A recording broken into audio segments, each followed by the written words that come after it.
MDH biryani મસાલા, પારંપરિક બિરયાનીનો અસલી સ્વાદ। असली मसाले साथ साथ MDH અમૂલ ડેરીના ચેરમેન અને વાઇસ ચેરમેનની આજે ચૂંટણી થવાની છે। બપોરે 12 વાગે ચેરમેન અને વાઇસ ચેરમેન માટે ચૂંટણી યોજાશે। ચૂંટાયેલા ભાજપના 11 ડિરેક્ટર સહિત કુલ 12 સભ્યોની હાજરીમાં મતદાન થશે।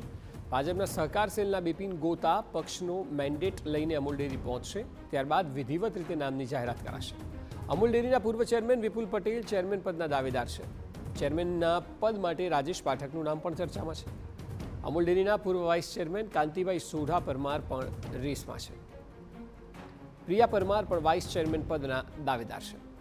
અમૂલ ડેરીના ચેરમેન અને વાઇસ ચેરમેન તરીકે કોને કામના મળશે તે જાણવું રસપ્રદ રહેશે।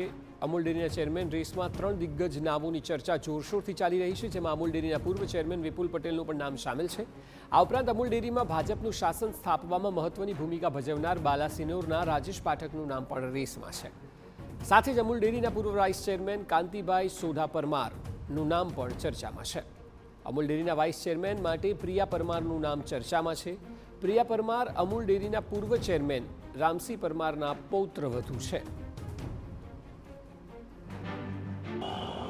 અમૂલ ડેરીના નિયામક મંડળની ચૂંટણીને 3 મહિના અને 3 દિવસનો સમય થયો। આટલો લાંબો સમય વીત્યા પછી આજે ચેરમેન અને વાઇસ ચેરમેન પદની ચૂંટણી યોજાનાર છે। ઇતિહાસમાં પ્રથમ વખત ભાજપને સ્પષ્ટ બહુમત મળી હતી, પરંતુ દાવેદારોની સંખ્યા વધુ હતી। તમામ ડિરેક્ટરોને ચેરમેન અને વાઇસ ચેરમેન બનવું હતું। બીજી તરફ જ્યારે નિયામક મંડળની ચૂંટણીની પ્રક્રિયા ચાલી રહી હતી તે દરમિયાન ઉમરેઠના ભાજપના ધારાસભ્ય ગોવિંદભાઈ પરમાર દ્વારા ચાલુ સત્તાધીશોની ઉપર ગંભીર પ્રકારના ભ્રષ્ટાચારના આક્ષેપો કરવામાં આવ્યા હતા, અને તેને જ લઈને પરિણામ જાહેર થયા પછી જે વ્યક્તિઓની ઉપર આક્ષેપો થયા હતા તે પણ વિજેતા બન્યા છે। તેને લઈને ભાજપની અંદર મૂંઝવણ વધી ગઈ હતી। જે પણ મોવડી મંડળ છે તેમના દ્વારા તમામ લોકોની સેન્સ પણ લેવામાં આવી હતી, અને આજે 3 મહિના અને 3 દિવસ પછી ચેરમેન અને વાઇસ ચેરમેન પદની ચૂંટણી યોજાશે।